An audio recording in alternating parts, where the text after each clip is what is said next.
요한계시록 16장 1절에서 11절 말씀 한 목소리로 읽겠습니다. 또 내가 들으니 성전에서 큰 음성이 나서 일곱 천사에게 말하되 너희는 가서 하나님의 진노의 일곱 대접을 땅에 쏟으라 하더라. 첫째 천사가 가서 그 대접을 땅에 쏟음에 짐승의 표를 받은 사람들과 그 우상에게 경배하는 자들에게 악하고 독한 종기가 나더라. 둘째 천사가 그 대접을 바다에 쏟음에 바다가 곧 죽은 자의 피같이 되니 바다 가운데 모든 생물이 죽더라. 셋째 천사가 그 대접을 강과 물 근원에 쏟음에 피가 되더라. 내가 들으니 물을 차지한 천사가 이르되 전에도 계셨고 지금도 계신 거룩하신 이여 이렇게 심판하시니 의로우시도다. 그들이 성도들과 선지자들의 피를 흘렸으므로 그들에게 피를 마시게 하신 것이 합당하니이다 하더라. 또 내가 들으니 제단이 말하기를 그러하다. 주 하나님 곧 전능하신 이시여 심판하시는 것이 참되시고 의로우시도다 하더라. 넷째 천사가 그 대접을 해에 쏟음에 해가 권세를 받아 불로 사람들을 태우니 사람들이 크게 태움에 태워진지라.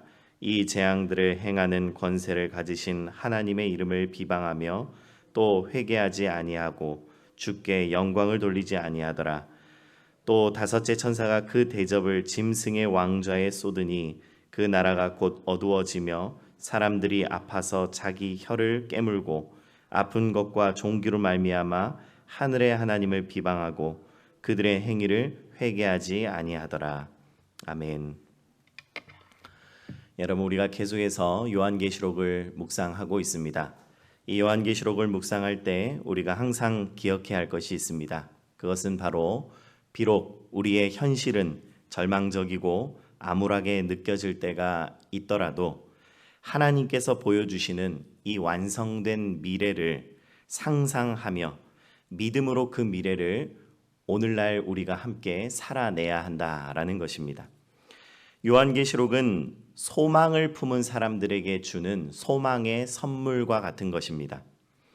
소망의 사람은 어떤 사람입니까? 소망의 사람은 미래의 약속을, 미래의 온전한 그 약속을 오늘로 당겨와서 현재를 살아내는 자들입니다. 오늘 우리가 함께 나눌 이 말씀을 통해 비록 우리의 현실이 녹록지 않더라도 완성될 미래를 오늘도 믿음의 눈으로 바라보며 살아내는 저와 여러분들이 되기를 간절히 소망합니다. 요한계시록 16장은 하나님의 진노가 가득 담긴 일곱 대접이 땅에 쏟아지는 장면을 묘사하고 있습니다. 하나님께서 명령을 내리시자 이 명령은 지체 없이 실행되고 있습니다. 먼저 우리가 살펴볼 것은 땅과 바다에 쏟아진 대접입니다.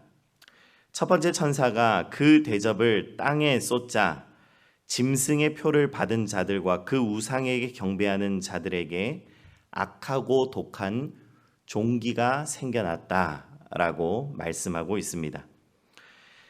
이들은 어떤 사람들입니까? 바로 땅에 집착하며 살아가는 사람들, 그리고 육체의 욕망에 사로잡혀서 짐승의 노예로 전락한 자들입니다. 이제 그들의 육체는 더 이상 탐닉의 도구가 될 수 없습니다. 이 종기는 단순히 물리적인 고통만을 주는 것이 아닙니다. 종기가 생겨나면 어떻게 되겠습니까? 만천하에 이들이 짐승의 표를 받은 자들이라는 것이 드러나게 됩니다. 그들이 숨기려 했던 이 짐승의 표가 드러나며 그들의 정체가 만천하에 드러난다라는 것입니다. 둘째 천사는 그 대접을 바다에 쏟아 부었다라고 말합니다. 그러자 이 바다가 피로 변하여서 그 가운데 모든 생물들이 죽었습니다. 여러분, 바다라는 것은 당시나 지금이나 이 제국을 지탱하는 굉장히 중요한 경제적 기반이며 또한 무역의 통로였습니다. 바다를 오가며 제국은 부를 축적하고 세계를 착취했습니다. 그런데 이제 더 이상 바다로부터 아무것도 얻을 수 없게 된다라고 말씀하고 있습니다. 셋째 천사가 강과 물의 근원에 대접을 쏟았을 때도 마찬가지입니다. 강과 수로를 통한 물품 운반은 이 제국의 번영을 이룬 핵심적인 힘이었습니다. 그런데 이 또한 심판을 면할 수 없다라고 말씀하고 있습니다. 여러분, 오늘날에도 이 말씀은 여전히 이 심판은 유효합니다. 땅의 것에 집착하며 육체의 욕망을 채우기에 급급한 이들, 자신의 욕망을 위해 모든 것을 짓밟고 악을 행하는 자들에게 하나님께서 반드시 심판하시겠다라고 말씀하십니다. 비록 현실에서는 악인이 형통하고 의인이 고통을 받는 것처럼 보일지라도, 비록 현실에서는 악인은 날마다 잘 먹고 잘 살며 의롭게 경건하게 살려고 하는 자들은 바보처럼 미련한 것처럼 보일지라도, 우리는 믿음의 눈을 들어 하나님께서 보여주신 이 미래를 상상하며 그 미래를 오늘로 당겨와 살아내야 합니다. 사랑하는 성도 여러분, 부와 쾌락을 부러워하지 마시기 바랍니다. 그리고 항상 절제된 삶을 살아가며 하나님의 공의로운 심판을 기억하며 오늘도 하나님께 영광 올려드리는 삶을 살아가는 저와 여러분들 되기를 간절히 축원합니다. 다음으로 우리가 살펴볼 것은 정의로운 심판이라는 것입니다. 5절 말씀에 보면 천사가 이렇게 선언합니다. 전에도 계셨고 지금도 계신 거룩하신 이여, 이렇게 심판하시니 의로우시도다. 그리고 7절 말씀에는 제단이 화답을 합니다. 그러하다 주 하나님 곧 전능하신 이여, 심판하시는 것이 참되시고 의로우시도다. 여러분, 5절에서도 7절에서도 무엇이라고 말씀하고 있습니까? 하나님의 심판이 의롭다, 공의롭다, 정의롭다라고 말씀하고 있습니다. 하나님의 심판은 그분의 정의를 명백하게 증명합니다. 그리스도인들은 때때로 이 용서라는 개념에만 너무 집중한 나머지 심판하시는 하나님을 간과할 때가 있습니다. 좋은 게 좋은 것이다 라는 식의 태도는 하나님의 공의를 흐리게 만들 수 있습니다. 하나님께서는 반드시 뽑아낼 것은 뽑아내시는 분이시며 갈아엎을 것은 갈아엎으셔서 이 땅을 고치시고 치유하는 분이심을 우리는 항상 놓치지 말아야겠습니다. 한편으로는 하나님께서는 악에 대해 결코 눈 감지 않으시는 분이십니다. 그리고 또 한편으로는 하나님께서는 부르짖는 순교자들의 고통과 희생을 잊지 않으시는 분이십니다. 오늘날에도 하나님의 정의로운 심판은 유효합니다. 우리는 너무 자주 불의가 승리하고 힘 있는 자들이 약자들을 짓밟을 때에 분노하게 되고 절망할 때가 많이 있습니다. 그러나 기억해야 합니다. 우리 하나님께서는 살아 계십니다. 모든 불의는 기록되고 합당한 대가를 치르게 됩니다. 정의를 위해 흘린 눈물은, 그리고 그 수고는 결코 헛되지 않음을 기억하는 저와 여러분들 되기를 간절히 바랍니다. 마지막으로 한 가지 더 살펴볼 것은 회개하지 않는 인간들의 비극입니다. 여러분, 이 극심한 심판 앞에서 인간은 어떤 반응을 보이고 있습니까? 놀랍게도 그들은 완악하고 또 완고합니다. 넷째 천사가 대접을 해에 쏟았습니다. 그러자 해가 사람들을 태웠다라고 말하고 있습니다. 그런데 그들은 하나님을 그 가운데에서도 비방하고 회개하지 않았으며 주님께 영광을 돌리지 않았다라고 말하고 있습니다.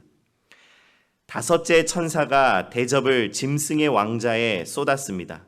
그러자 그 나라가 어두워지고 사람들은 고통으로 인하여서 자기 혀를 깨물 정도로 극심한 고통 가운데 놓이게 됩니다.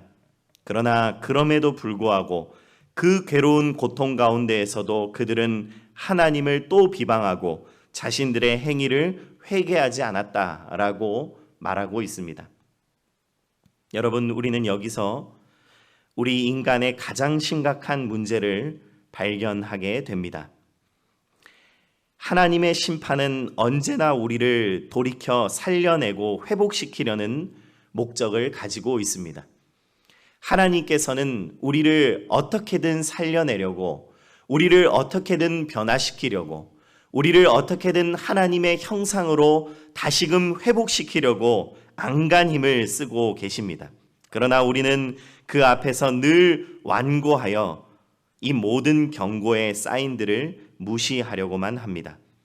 마치 애굽의 바로가 재앙을 받을수록 더욱더 목이 꼿꼿해지고 완고해졌던 것처럼 우리는 하나님의 뜻에 귀 기울이지 않고 스스로를 돌아보지 않는 어리석음을 평생토록 반복하며 살아간다라는 것입니다.